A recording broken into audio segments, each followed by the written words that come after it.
everything, and the Merida English Library. They have been partners with us in this film and the documentary since we started. And I would not be here tonight if it were not for them. So a very big thank you to the staff and all of you who make the Merida English Library such an important part of our community here. Unfortunately, I do not live here. I live in Florida. But I do feel like this is my second home. You know, you can just kind of walk down the street sometime and say, it feels good, and this is where I ought to be, and that's how I feel. How many were here when I did a presentation, Brady and I, my co-producer, Brady Skye, when we did a presentation, I believe it was last January, a year ago. Was there anyone here who was there?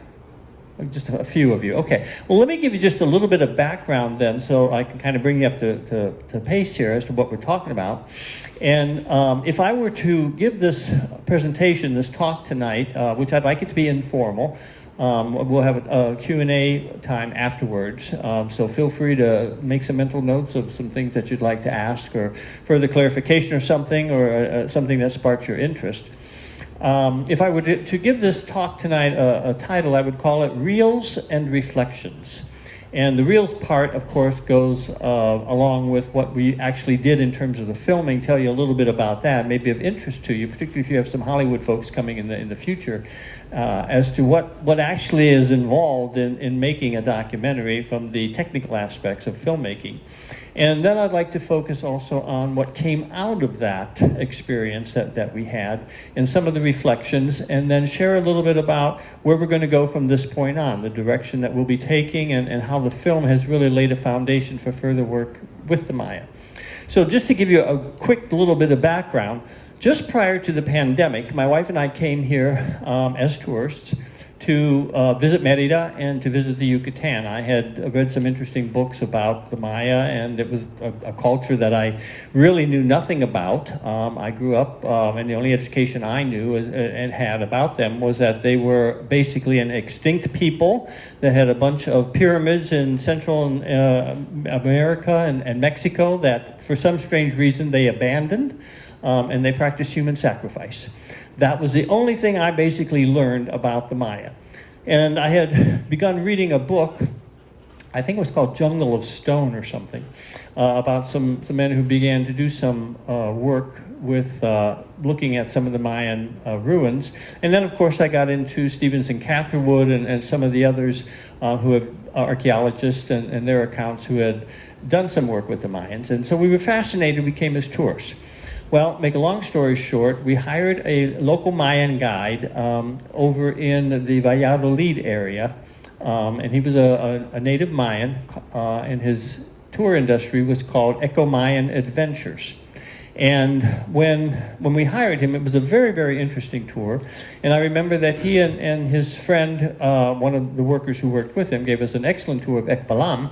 And one of the first things they said to us is that, now, what we want you to do is have an open mind as you're going on this tour and try to forget everything that you have read in the books, because most of it is false.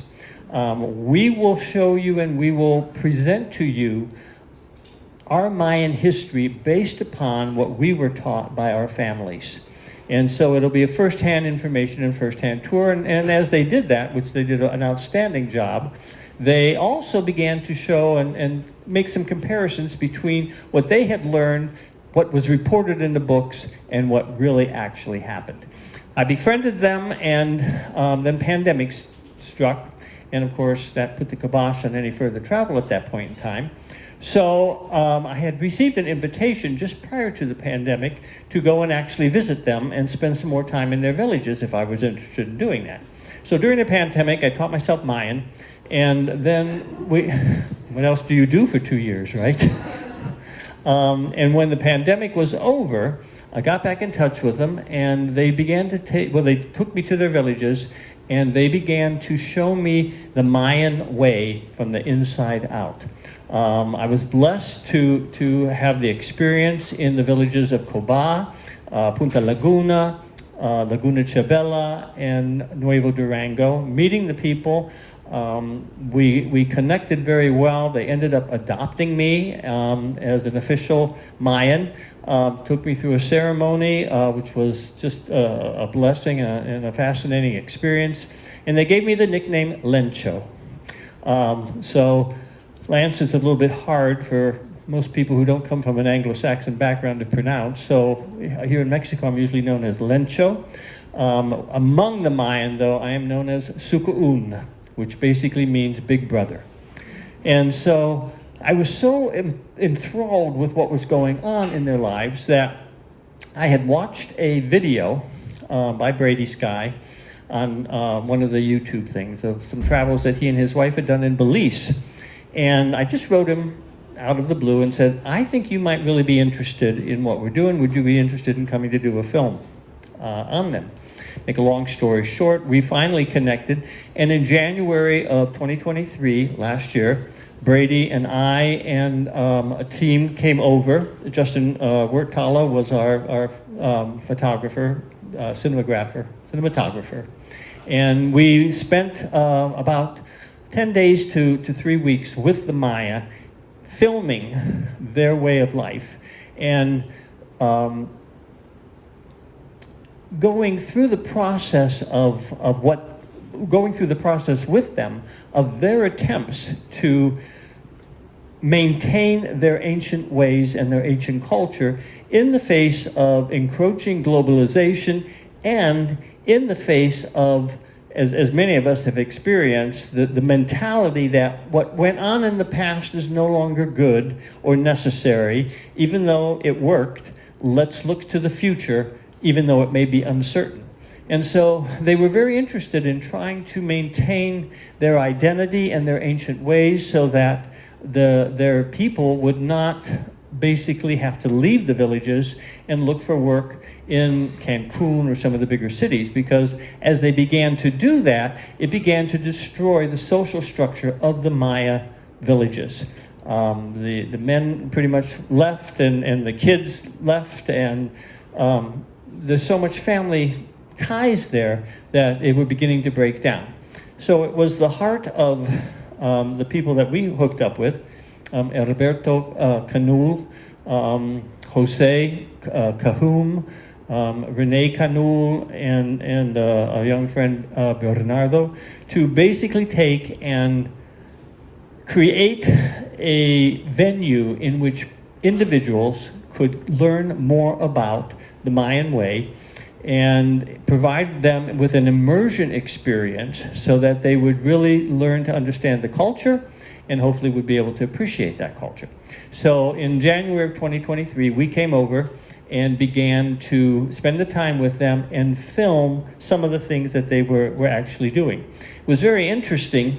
We completed that filming, as I said, in about 3 weeks' time. And then between January of 2023 and probably August, we went through 8 months of, Brady particularly, of intense editing of that film. From a technical perspective, because I've never been a filmmaker before, it was mind-boggling to see the amount of hours that went in to have to actually edit a film. But it was interesting. Brady worked very, very hard on it, produced such a wonderful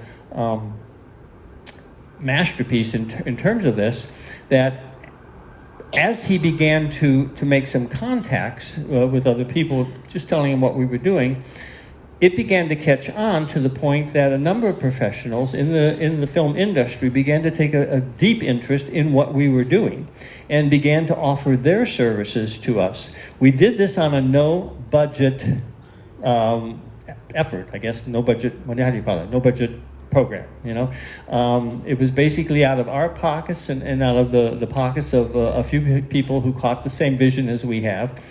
But a number of the people who were involved in it, Tony Crow was one, Thomas Collier was another one, began to take an interest in what we were doing and said, you know what, we will help you to polish this up a little bit because we are so impressed in terms of what you're doing, and we're so impressed with the message that you have, that many of the services that they provided to us were pro bono as well.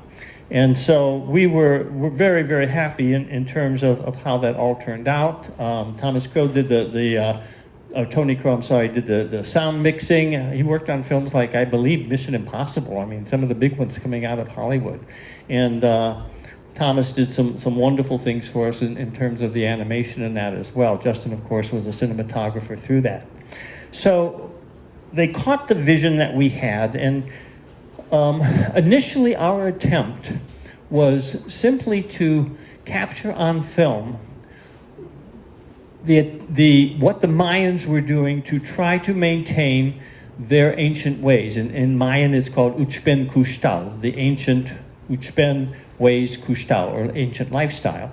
And what they were actually doing in terms of their ecotourism, how they were interacting with people, and the kinds of experiences that they would offer to tourists who were interested in coming to learn more about what the Mayans actually did along those lines. So we went to the villages and basically did the filming of different aspects of that, and out of that filming then produced the film we called Beyond the Ruins. We chose Beyond the Ruins because it was basically a title that we felt took an individual beyond the normal tourist activity of just seeing the ruins and actually going into the heart and soul of the Maya civilization. The Maya civilization is alive and well, as many of you know. All right, it did not disappear. And when we get into the Q&A, if anyone has a little bit more interest as to what the theories are behind that and what the conclusions are with respect to it, and we bring out some of those answers in the film as well, I'd be happy to discuss that with you.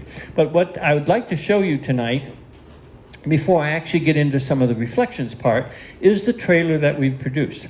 Unfortunately, I cannot show the entire film. The reason being is that we have submitted this film to a number of film festivals, and I have learned that we've both learned that the rules and the regulations and how all that works is extraordinarily complex. Every film festival wants to be the world premiere, and so no one can actually show it on a public viewing until it has been accepted as a film festival, so that film festival gets the credit that basically it is going to be their baby to show to the world.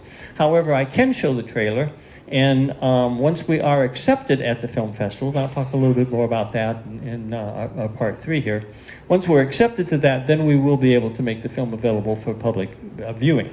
But the trailer that we've put together gives you a pretty good idea as to where we're coming from with respect to this, and some of the things that you can hope to see when the film is finally released. So let's see what we can do here.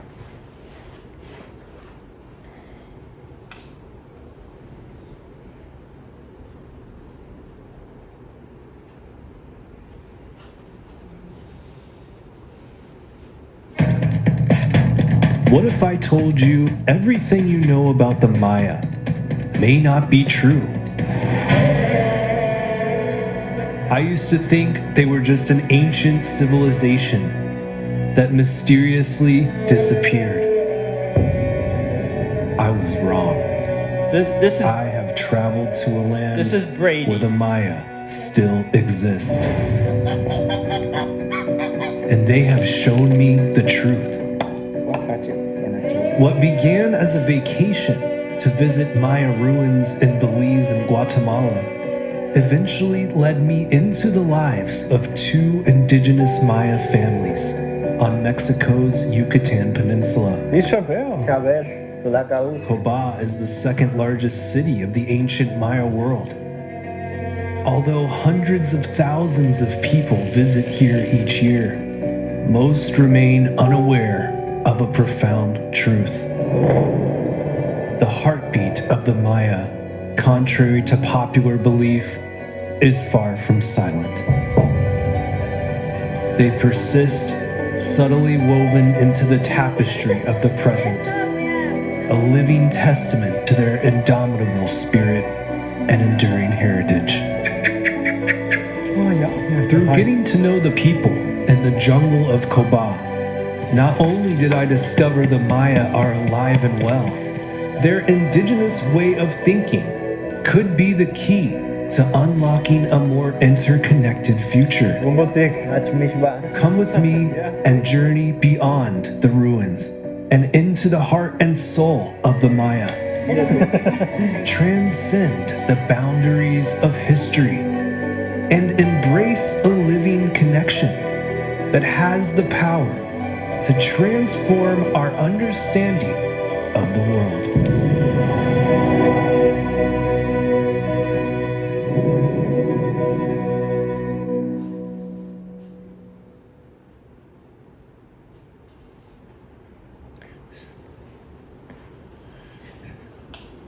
So that's the trailer of the film, and the film is about just a little over an hour long. It gets into more and more all of the lives of all of these people. All of them are my friends. All of them are from the villages that I live in when I come here and go to the villages. And they're the ones that adopted me as an official Maya. So they're very dear to my heart, and all of those folks. And I'll talk a little bit more about each one of them as we go on here. While our intent with the film was to capture the efforts of the Maya to maintain and to preserve their ancient ways of life and what they're doing at this point in time. And we accomplished that. We accomplished that goal, and the film will show that as well. Different aspects of what that looks like. The most unexpected blessing, and I'm going to use that terminology, that came out of this was what we learned from them and the personal transformation that we all experienced by actually being with them. And what do I mean by this, and how does that in turn translate into where we go from now? One of the things we learned from the Maya is very interesting, is that their belief system, their philosophy of life, is actually not so different from that of many other indigenous groups. And the philosophy that they live by in Maya is called Inlakech Alaken, which basically translates, I am you, you are me. And it's the concept that basically says we are all one with humanity, and we are all interconnected with nature. And it is through that interconnectedness in the kind of reciprocal relationships that we find the meaning of life and the fulfillment of life. It's not unlike what you will find in other indigenous cultures. The Lakota of North America have a saying that is translated "Mitok uye oyasin," which basically means we are all related. The Zulu in Africa have an expression called Ubuntu, and Ubuntu basically is translated humanity to others, or I am what I am because of who we all are. And the Mayans, of course, is the Inlakech Alaken. Now, what is very interesting is that they are oftentimes thought of, if you, depending on the lens that you look through, as being a pagan culture and a pagan society. But we have found that actually is not the case. They believe in a supreme being. They don't talk in terms of religion. They talk more in terms of ethics, of how we treat one another, how we treat nature, how we're all connected, and how we're all connected to a superior being. But the ethics that the Maya have are actually, and the philosophy that they live by, is actually kind of raised to a level of what we would call religion. It's not a religion in the Judeo-Christian tradition in terms of different religions per se, but it is taken and approached from such a reverent manner that it becomes their way of life. And for those of you who have visited the ceremonial centers, whether it's Koba, Uxmal, or Chichen Itza, all of that, those centers were actually the centers where the Mayan priests and the leadership from which they taught the people as to how to take this concept and to how to live as one community. They talk about it in terms of a cosmovision. all right? And the cosmovision primarily from the perspective there that everything in the cosmos is related. And we have to, from their perspective, have to have that kind of interconnectedness and that kind of respect with each other in order to have a harmonious balance of humanity and relationship with each other and with, of course, the supreme being. The way what was really impressive, though, is that they didn't necessarily preach it. They lived it. And it was an interesting experience because it was as if you were living and participating with them things that probably deep in our hearts we've always wanted to have, and heard about it, but actually never lived it and experienced it. And it was a personal transformation that all of us who were involved in the film actually went through. And that was one of the big takeaway, and that was the thing that influenced so many of the people who provided other help for us with respect to the services. The interesting thing is that our minds, given our Judeo-Christian or Western way of experiencing life, are not necessarily programmed to be able to think in those terms. It's not, no judgment on that. It's just that we do not think like they think. And so it would be very similar as if you went into one of the Far Eastern cultures who have a totally different way of looking at life than we have from that as well. And for those of us who had never experienced this, it was an eye-opening opportunity to really have the challenge to say, if this is something that is drawing me in, is it also something that I'm willing to commit myself to?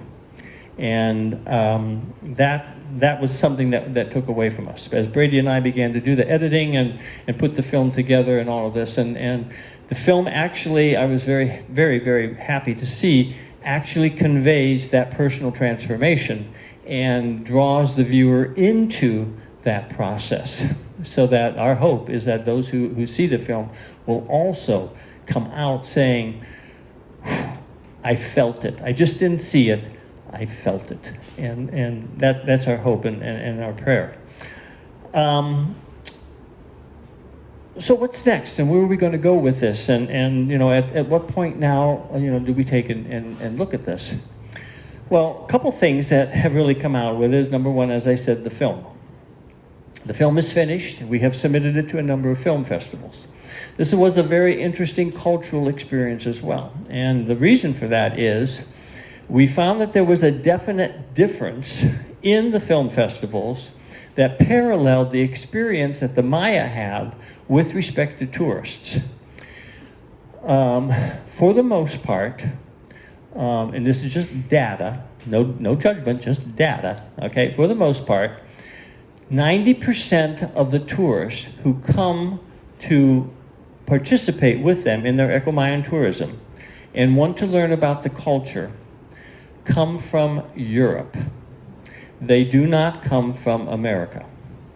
The Americans are much more interested in the fun and games and zip lining and what can I do to have a good time.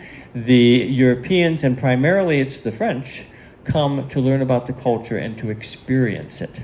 Now, that was something that was an eye-opener to me in terms of what that looks like, and also implications for them as well as to if they want to preserve the culture and if they want to communicate with the culture, all right, what is the primary language that they need to learn? French. Because in somehow or another, there is a link to France that there are droves of Frenchmen that come in to participate in their immersion processes. Jesus, he was the Alberto, he goes by two names. He was the one who was at the very beginning when you saw with just the statue behind him. His parents, a very interesting young man, his parents, his ancestors, great-grandfather, grandfather, father, and now he's following in their footsteps as part of their legacy. actually were what's called chicleros. All right, chicleros are Mayans who went into the jungles and began to tap the chiclosapote trees to take the sap out, and that was what was sent back when we were kids to make Wrigley's chewing gum. And so they started out at that. Well, as they worked their way into that part of the region in the jungle in around Coba. Do you all know where Coba is? It's in the state, Mexican state of Quintana Roo. Valladolid is here, which is the border between Yucatan and Quintana Roo. Coba is about 2 hours further in the coast from Cancun and about an hour, 40 minutes in from Tulum. But it's interesting that because Valladolid was the border where the Spanish came in. They did not go beyond, for the most part, Valladolid. And even though they came from the other side, from the Gulf side, or the Caribbean side, around the Tulum and the Cancun area, they never penetrated that deeply into that Coba area. So the Maya that we work with, and I live with in that area, basically were untouched by the Spanish influence. And so much of the culture still goes back to what it was hereditarily, and in terms of how the ancestors and everyone else, did things and worshipped and lived. Alberto, the guy who was on the front that you saw initially there at the beginning, his family moved into that area and discovered that they had a huge population of spider monkeys. And so over the years, they worked with those monkeys and basically were able to convince the Mexican government to set that aside as a natural preserve for an endangered species of spider monkeys. They are now the spider monkey experts. They would be the equivalent of horse whisperers, except they're monkey whisperers. And the film will show this and bring that out as well as to how they communicate with this. But again, remember, if you put it all in that context of in Lakach Alakan, we are all one, it is not that they are separate from the animals, it is that they all share in that same energy, that same spirit, that same reverence for life. It reminds me of Albert Schweitzer. Remember Albert Schweitzer, who wrote the book, Aus meinem Leben und Denken, and his whole concept was for the reverence of life. So one of the things that the film basically came out of all of that was how there is such a difference between just the approaches and what group is really more interested in for the most part, the educational and the cultural aspects of that. So what we have found in terms of submitting to the film festivals is that the American film festivals, even if they're documentaries, and there are very few documentaries in the American film festivals, are much more interested in action and sensational kind of things rather than more from an ethnographic or an ethno-cinematography perspective, anthropological perspective. Those film festivals are primarily coming out of Canada and Europe. And so those are the ones that we're hoping we've submitted to, and we're hoping will be able to receive acceptance in them. We unfortunately will not hear about them. I was hoping I'd be able to tell you as I stand here now we've been accepted, but unfortunately we will not hear about them until the earliest, February 1st, and then through March 15th. A couple we have our eyes on is one in Vienna and one in Brussels. And so we're hoping that there'll be a warm reception with that, because they are more interested in the cultural, anthropological perspectives for educational purposes and just the humanity part rather than the sensationalism and the action kind of stuff. So where's it go from this point? So right now we're in the point of waiting for that. If it gets accepted by a film festival, then the next step to that, as I mentioned earlier, is hopefully we will have a world premiere with one of them.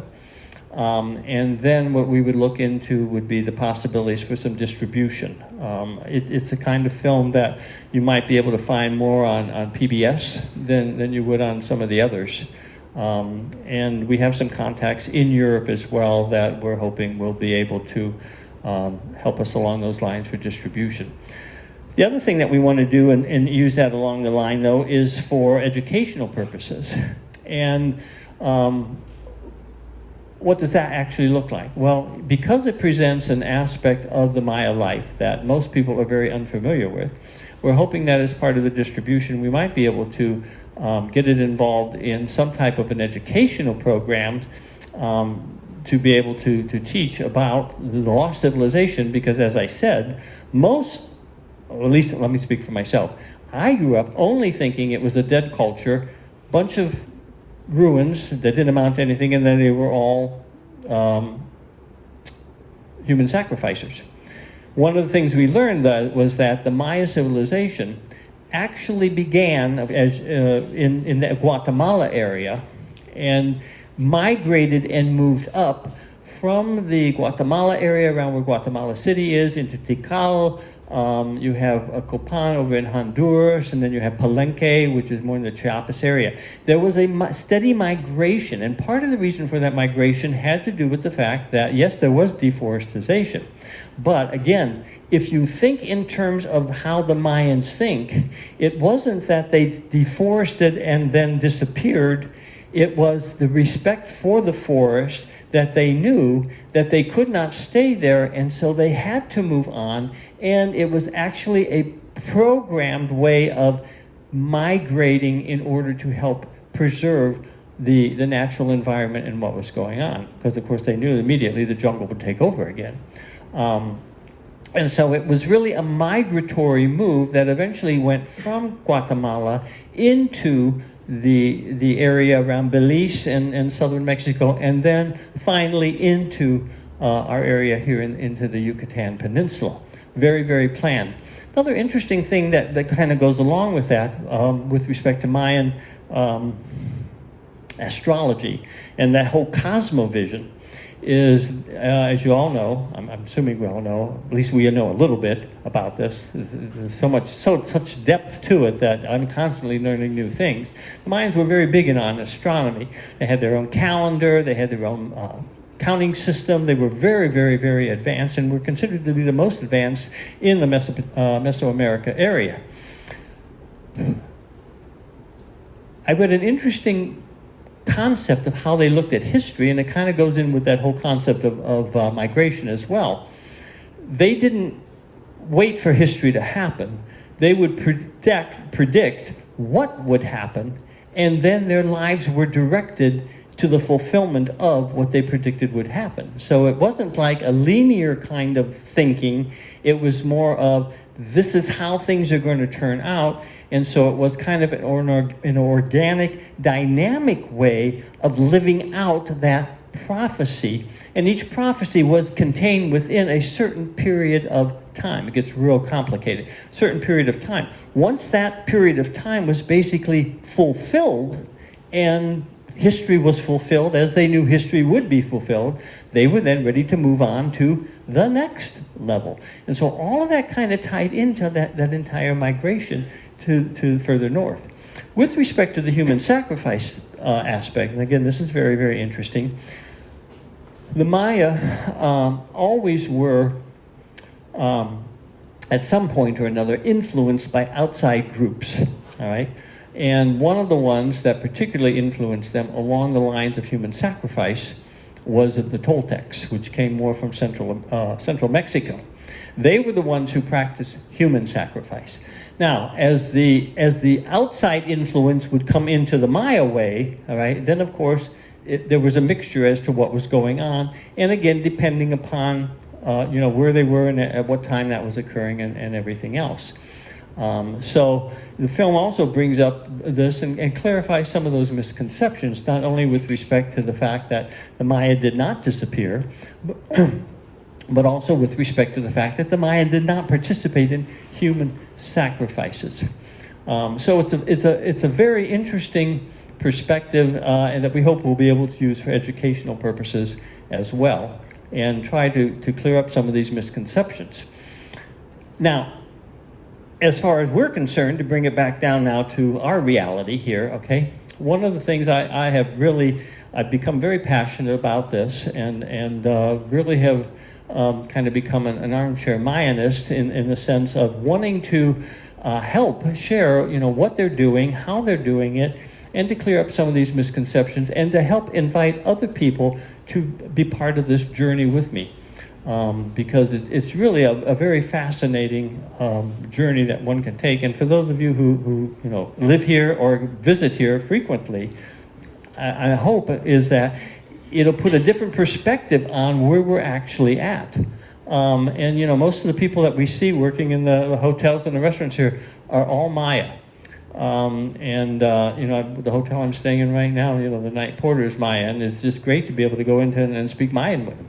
And if you have just a little bit of language, man, they're right there, because again, it is a recognition that we are still alive and well. I have in the back at the table there 2 sign-up sheets. One of the ways that I hope to be able to help bring people along on this journey, and again, we've had some wonderful people who have joined us and are walking, trekking with us throughout all of these experiences, is through a blog kind of thing called Substack. Anyone familiar with Substack? Okay, great. I have 2 sign-up sheets down there. Now, for those of you who are not familiar with Substack, and I wasn't familiar with it easy as well. A lot of my red flags go up of I don't want to get involved in this TikTok business, this Facebook business, this all of this kind of stuff. It's not where I'm at. The nice thing about Substack is that it really is just a way in which I can communicate to you on a very personal level. It's not one of those social media kind of things as to what's going on. And so I have a Substack called The Maya Way. And if you'd like to, it would go to your personal email or whatever email you would like to give me. If you'd like to be a part of that, there are 2 sign-up sheets back there. Just sign up on one of them with your name and your email, and I will welcome you aboard as one of those who will journey with me. You can, it's free, and you can also sign in as a paid subscriber and a supporter if you would like to do that as well. There's a couple different perks that you get with that in terms of, more intense intimacy in terms of the kinds of things we share and the opportunity to have ongoing dialogue with me and that. But it's exciting to be able to share the experiences and to open up what's going on. And again, my hope would be that as we pick your interests, it would lead to perhaps you're contacting some of these folks that are my friends there. EchoMindAdventures.com would be the tour group that you would be able to hook up with over there, the hotel that I stay in over there, and of course they would give you that entire Mayan immersion experience to whatever extent you would like that to have. So that's another aspect of that. Please feel free to sign up on the sheets in the back, and I would love to have you on board for this journey as well. The other thing that the film will be used for, and this is something I'm really excited with, and it is something that you can become personally involved with it as well. I've been in communication with a number of those who are our backers and who are intimately working with us with the Maya. One of the things that I have been so impressed with is that the ingenuity and the perseverance and the initiative that so many of these folks have taken, because they truly believe in what they are doing. They truly believe that they have something to offer the world even now in terms of their past traditions and in terms of the legacy that they're hoping to leave with their own families, but to leave with us as well. I think that when you get to be my age, you begin to think, what am I going to leave behind, and what kind of legacy am I going to leave behind, and who am I going to be influencing, and what will that actually look like? And so one of the things that the film will be used for is actually to assist the Maya in furthering their efforts to get the word out, not just in terms of what they're doing to preserve the culture, but even more importantly, the message behind it. That message of in lakech alaken. that we are all one. The interesting thing about that concept is that it does not violate any religion in the world. In fact, it is so consistent with the Golden Rule and so many aspects of the religion of other religions that it is a complement to them, and yet it is an opportunity to be able to see how their beliefs and their philosophies are actually lived out and made possible. And so one of the things that we will be doing is taking the film that we have right now. Now,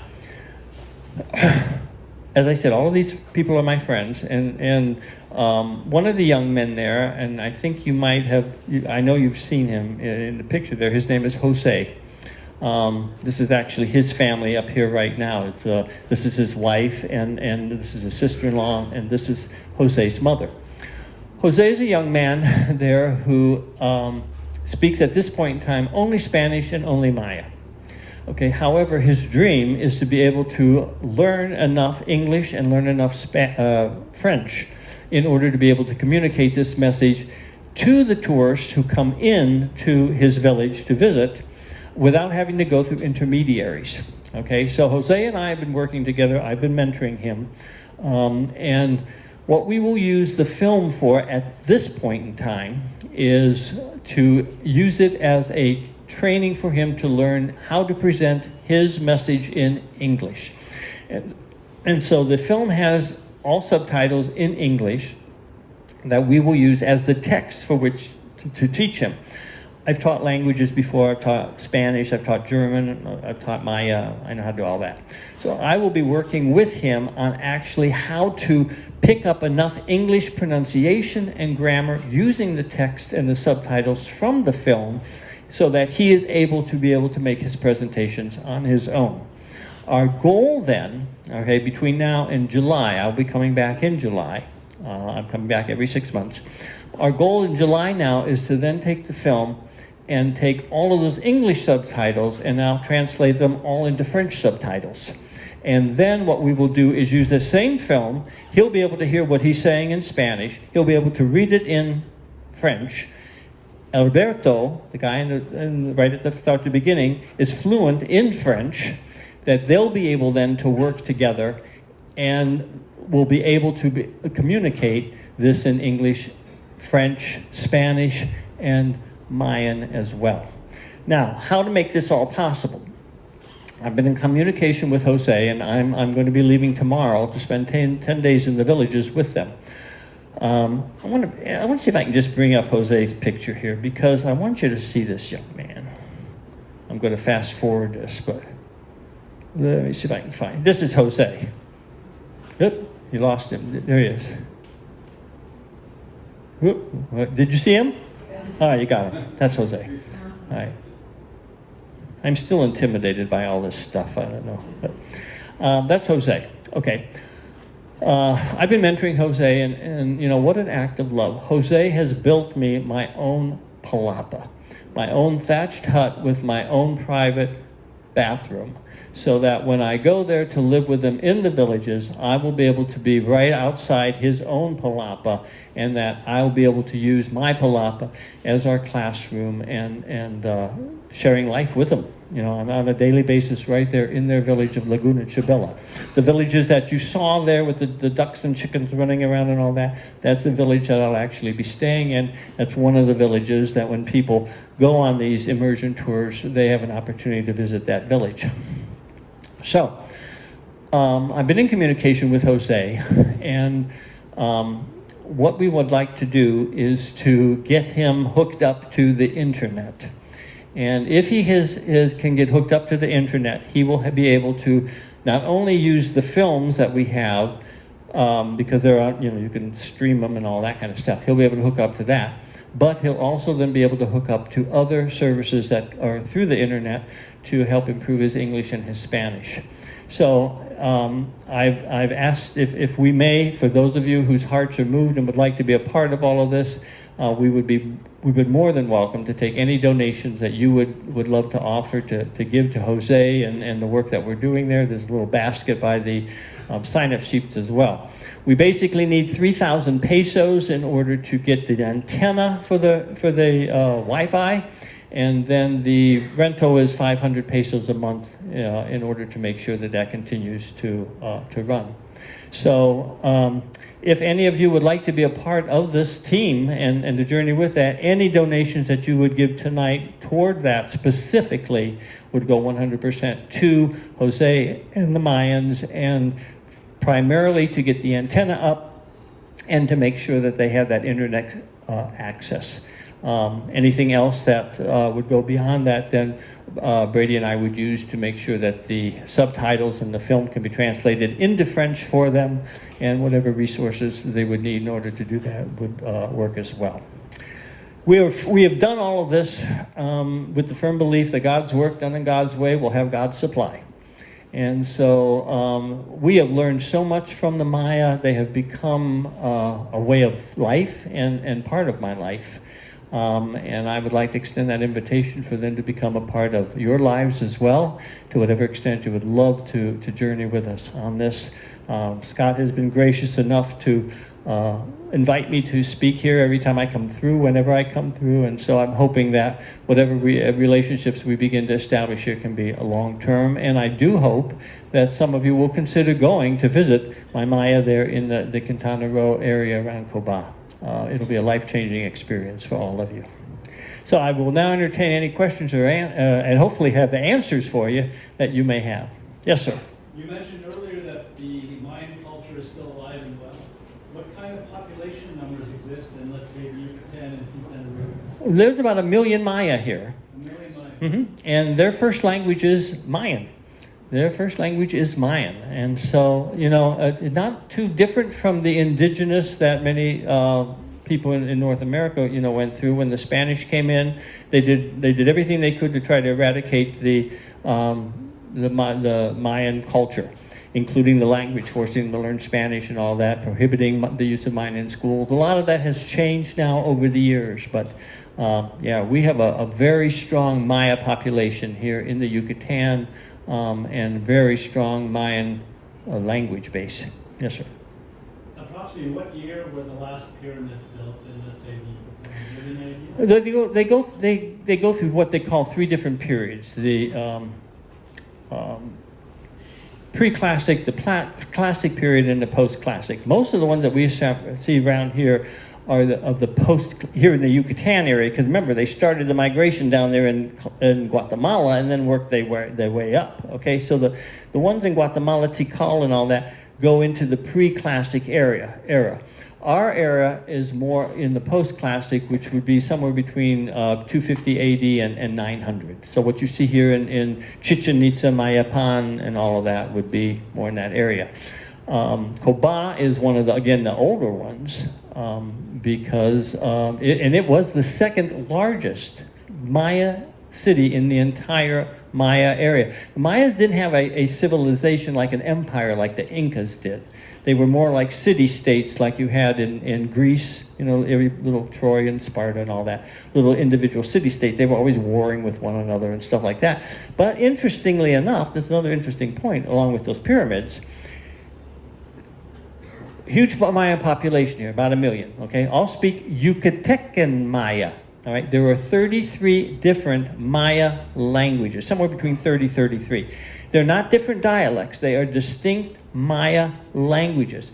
People here in the Yucatan cannot go to Chiapas and speak to the Mayans in Chiapas because they speak Tzotzil and something else. They don't understand it. The interesting thing is, in the building of these pyramids, though, as you know, they used hieroglyphics and the glyphs.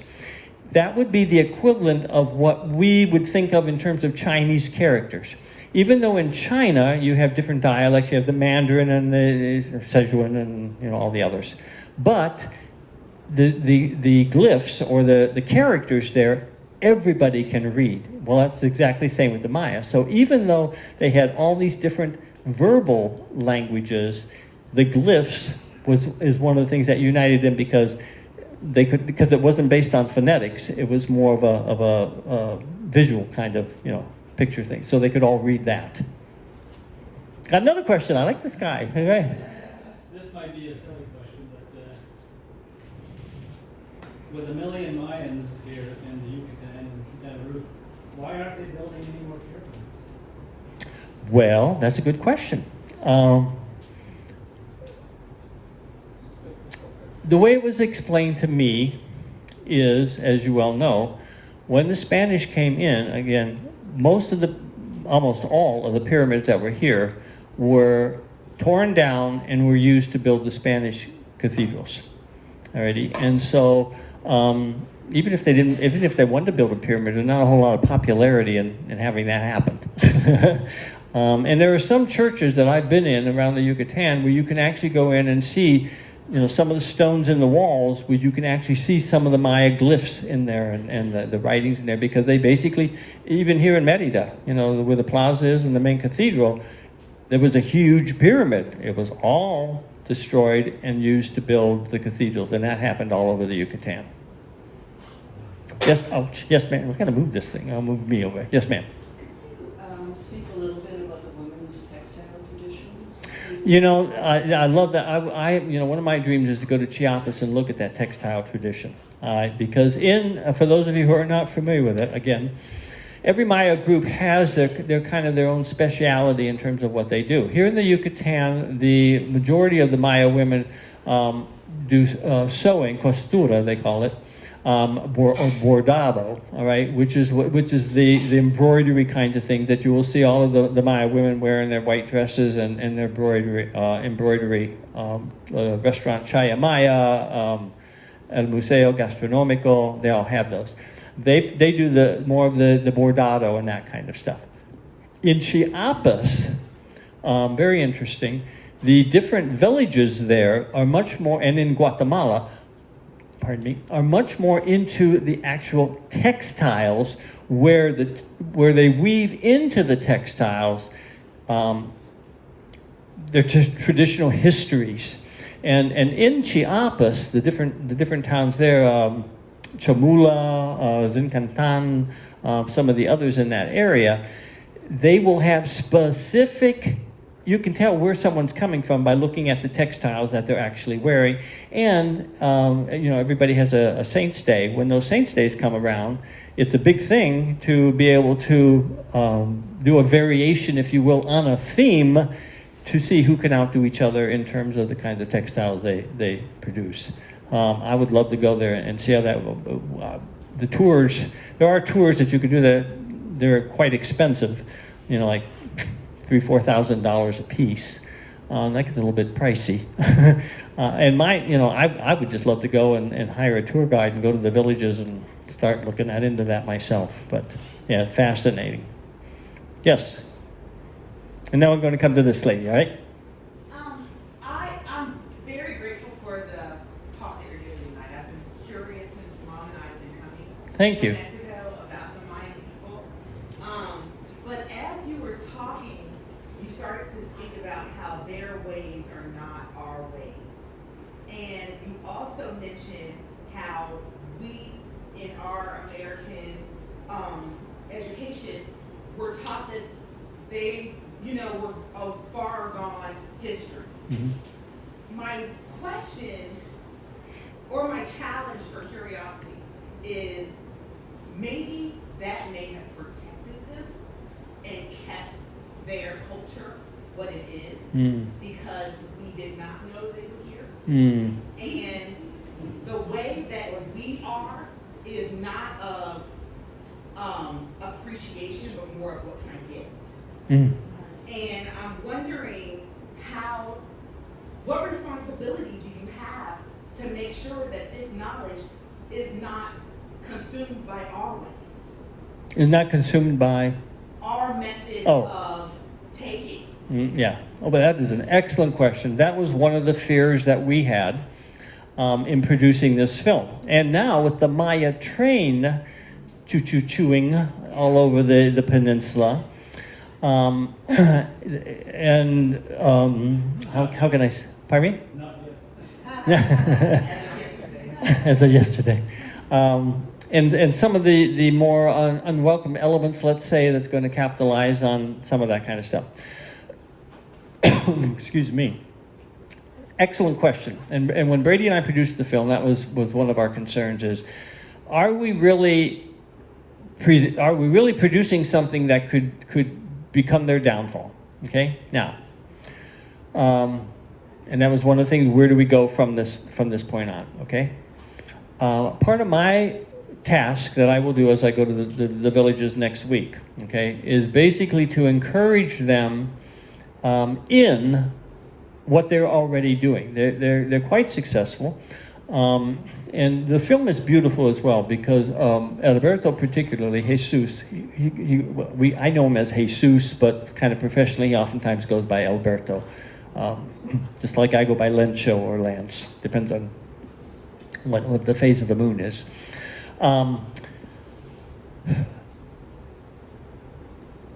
It's wonderful because all the money that goes into his business, his Eco-Mayan tourism, all right, he makes sure it goes back to the people.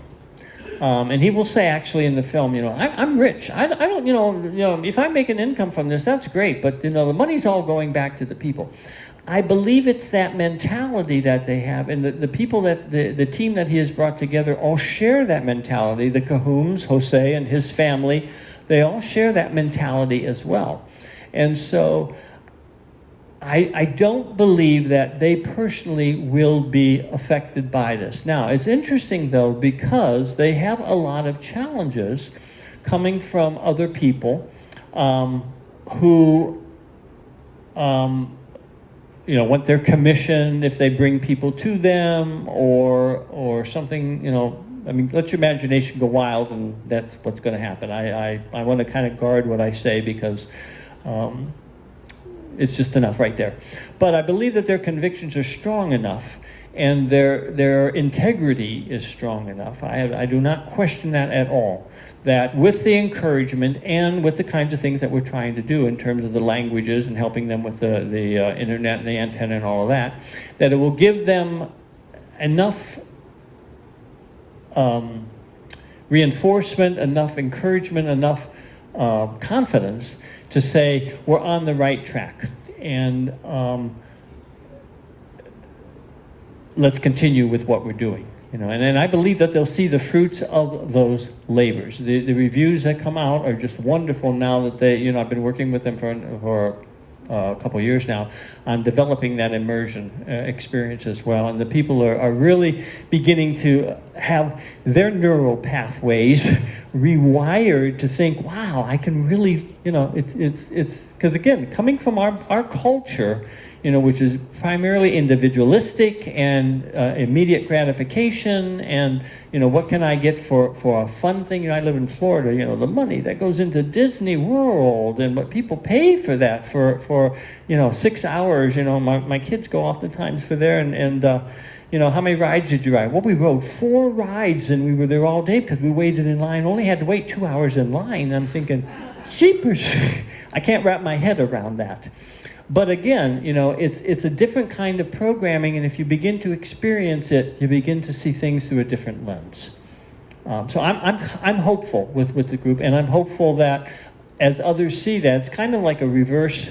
The only word I can use for it is a missionary experience. It's kind of like a reverse experience that as others see the success that they've had, not in terms of the business per se, but in terms of being strong and influence other people, that the other villages as well will catch that vision and say, we can do that too, because that's where their efforts are, is to make sure that their people, and they say it right in the film, don't move to the cities and don't leave the villages, but have the security there to continue in their old ways. Excuse me, but this lady she's had her hand up so many times, I have to acknowledge it, yes. Are these egalitarian societies in terms of the gender relations? I mean, do women hold the same sort of power, if I may use that word, as the men do? What is the relationship of the children? Do they take the name of the father, the mother, neither? What is that social dynamic in terms of gender relations and egalitarian or not structures within the society? Great question, great question.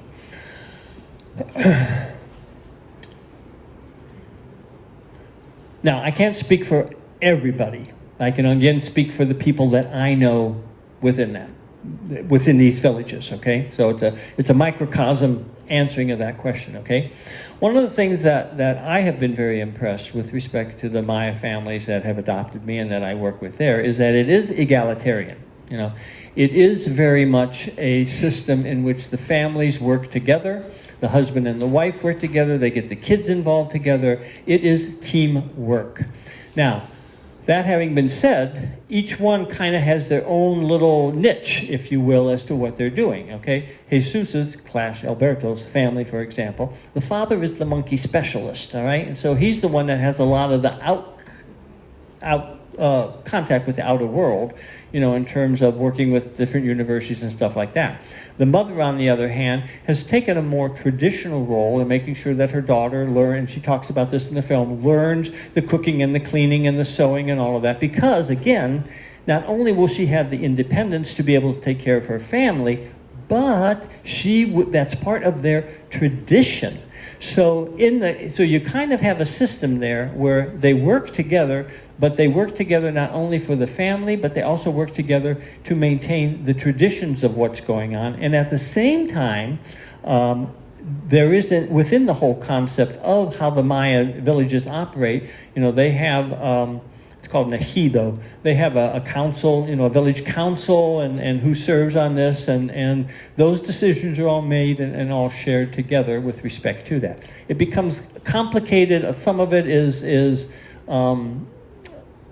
you know, this is the bent that so-and-so has, but he'll only be on the council for so long, and then another one will come in. But it's a shared kind of responsibility, but there again, if we look at it through our lens, we may look at it as macho sexism, but at the same time, they don't think in those terms because they think in terms of we are all one, and where's my strength and where's my weakness, and how do I work together to pool all of that. So it's egalitarian in their ways, but in our lens it may not look that way.